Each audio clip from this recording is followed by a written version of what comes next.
ये पत्थर तुम्हारे पास कहां से आया? तुम्हें इससे क्या मतलब? क्योंकि ये किसी बड़े धनवान या किसी चोर के पास ही हो सकता है। ये मुझे मेरे आचार्य ने दिया है। तुम इसका मूल्य बताओ। ब्राह्मण देवता, मैं तो एक मामूली जौहरी हूं। शायद बड़े बड़े जौहरी भी इसका सही मूल्य नहीं आंक पाएंगे। जितना मैंने अपने बाप दादाओं से सीखा है, उसके आधार पर कह सकता हूं कि यह एक दुर्लभ रत्न है। जरूर किसी सम्राट ने गुरु दक्षिणा में तुम्हारे आचार्य को यह रत्न दिया होगा। इस गांव में तो क्या, राजधानी में भी मुश्किल से कोई इसका मूल्य दे पाएगा या खरीद पाएगा। जौहरी इसे बहुमूल्य बता रहा था, और दूसरों के लिए ये पत्थर। आपने जानते हुए कि ये मूल्यवान है, मुझे इसे दूसरों के पास बेचने के लिए क्यों भेजा आचार्य? ताकि तुम ओम का मूल्य जान सको। जैसे इस पत्थर का मूल्य हर कोई नहीं जान सका, यानी इसका मूल्य गुप्त है, हर कोई उसे नहीं आंक सकता। केवल पारखी आंखें ही पहचान सकी कि यह पत्थर नहीं, रत्न है। उसी तरह ओम भी एक रत्न है जिसका मूल्य गुप्त है। जो नित्य ओम जप रहे होते हैं, वे भी इसका मूल्य, इसका रहस्य नहीं जान पाते। जो नित्य ओम जप रहे होते हैं, वे भी उसका मूल्य, उसका रहस्य नहीं जानते। यह कैसे संभव है सूत्रधार? है ना मजेदार बात? शायद इसीलिए ओम का महत्व समझाने के लिए पुराणकारों ने एक अद्भुत कथा की रचना की।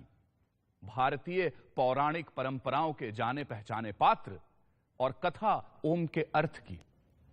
प्रजापति, प्रजापति, प्रणाम प्रजापति। मुझे आपसे एक प्रश्न पूछना है। पहले सांस तो ले लो। पूछो, क्या पूछना है? सभी कहते हैं कि प्रजापति के पास सारे प्रश्नों का उत्तर है। क्या आपके पास है? तुम्हारा प्रश्न क्या है? ओम का अर्थ क्या है? यह कैसा प्रश्न है? क्या आपको ओम का तात्पर्य पता है? नहीं ना? तो मैं पार्वती पुत्र आपको अपना बंदी बनाता हूं। चलिए मेरे बंदी बनिए। रचनाकार ने स्वयं को अपनी रचना के हवाले कर दिया, पर इससे देवों में हड़कंप मच गया। सृष्टि में रचना थम गई। क्षण भर में फूलों ने खिलना बंद कर दिया, पेड़ों ने फल देना बंद कर दिया। परेशान देवों ने सृष्टि के संहारक शंकर से गुहार लगाई, और देवताओं की प्रार्थना पर आशुतोष शिव ने कार्तिकेय से पूछा, कार्तिकेय, तुमने प्रजापति को बंदी क्यों बना रखा है? जिनके पास सभी प्रश्नों का उत्तर होना चाहिए, उनके पास मेरे प्रश्न का उत्तर नहीं है। बंदी मैंने नहीं, उन्होंने स्वयं को बनाया है। क्या जिसे ओम का अर्थ नहीं पता, वो अज्ञान के अंधकार का स्वयं बंदी नहीं? क्या तुम्हें ओम का अर्थ पता है कार्तिकेय? क्या आपको ओम का अर्थ पता है पिता? मैं तुमसे जानना चाहूंगा। तो उसके लिए आपको मुझे अपना गुरु स्वीकार करना होगा। ठीक है, मैं तुम्हें अपना गुरु स्वीकार करता हूं। कहते हैं पुत्र ने पिता को उनकी गोद में बैठकर ओम का अर्थ बताया। देवताओं के सेनापति कार्तिकेय ने भगवान आशुतोष को ओम का जो अर्थ बताया है, वह मैं तुम्हें बता रहा हूं। ओम एक अक्षर है, एक शब्द है। यह ध्वनि या नाद भी है। ओम में 3 ध्वनियां हैं जिन्हें मात्रा कहा जाता है। वे हैं अ, उ और म।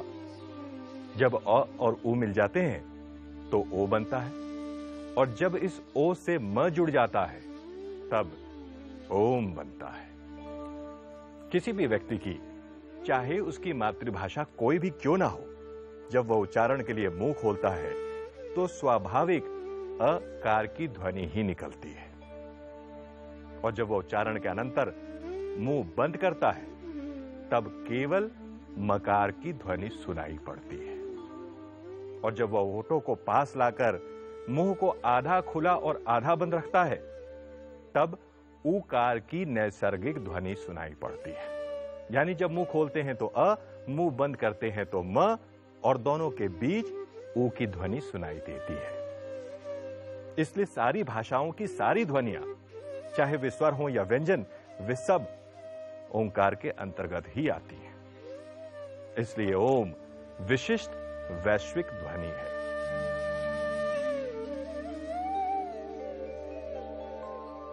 ओम ईश्वर का प्रतीक भी है। मांडुक्य उपनिषद के अनुसार जागृत अवस्था का समग्र जागृत प्रपंच ओंकार की प्रथम मात्रा अ से अभिव्यक्त होता है। समस्त स्वप्नावस्था का प्रपंच ऊ मात्रा से अभिव्यक्त होता है और सुषुप्ति अवस्था का प्रपंच म से अभिव्यक्त होता है। संपूर्ण प्रपंच ही ईश्वर है और जागृत, स्वप्न और सुषुप्ति ही समस्त प्रपंच है, और इन तीनों का प्रतीक अ, उ, म है। इसलिए ओम ही ईश्वर का अति अद्भुत प्रतीक है। ओंकार ईश्वर के निर्गुण स्वरूप का प्रतीक भी है। मांडुक्य उपनिषद का घोष है कि जैसे तीनों अवस्थाएं ब्रह्म या आत्मा से ही उत्पन्न होती हैं और उसी में विलीन हो जाती हैं, वैसे ही तीन मात्राओं से बना ओम भी शांति या निशब्दता से उत्पन्न होता है और उसी में विलीन हो जाता है। इसलिए दो ओंकार के उच्चारणों के अंतराल के बीच की निशब्दता, जिसे अमात्रा कहते हैं, निर्गुण ब्रह्म का ही प्रतीक है। ओंकार के उच्चारण के समय अ मात्रा उ मात्रा में, उ मात्रा म मात्रा में विलीन और म मात्रा निशब्दता में विलीन हो जाती है। उसी प्रकार उपासना के समय इसी ओम के उच्चारण को आधार ले साधक स्थूल जागृत प्रपंच को सूक्ष्म या मानसिक प्रपंच में और सूक्ष्म प्रपंच को कारण प्रपंच में विलीन करता है।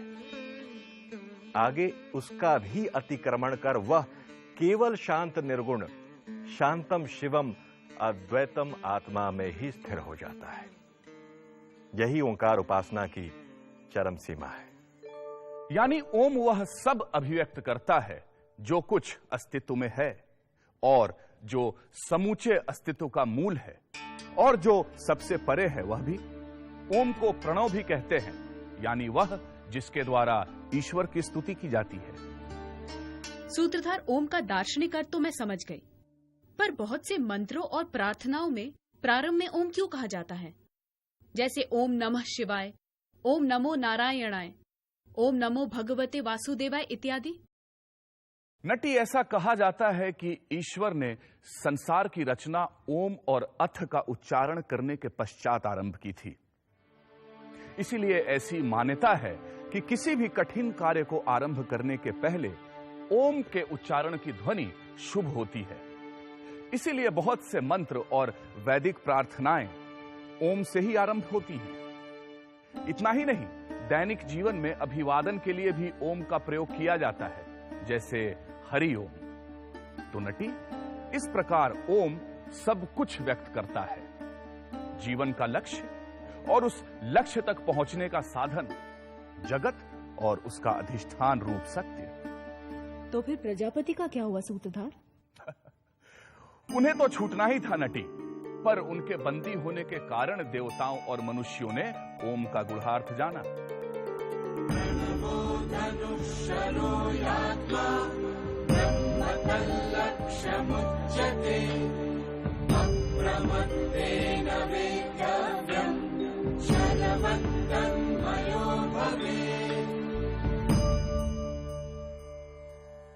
ओमकार धनुष है,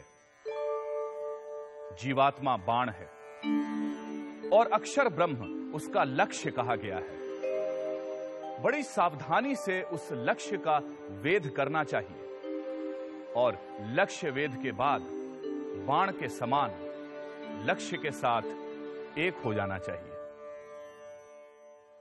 यस्य प्रसादात् भवमङ्गलार्था प्रसूतगं गोपनिषत् विशुद्धा समर्पयामो गुरुचिन्मयाय भूयात् प्रसन्नः स शिवः शिवस्वरूपः भूयात् प्रसन्नः स शिवस्वरूपः भूयात् प्रसन्नः स शिवस्वरूपः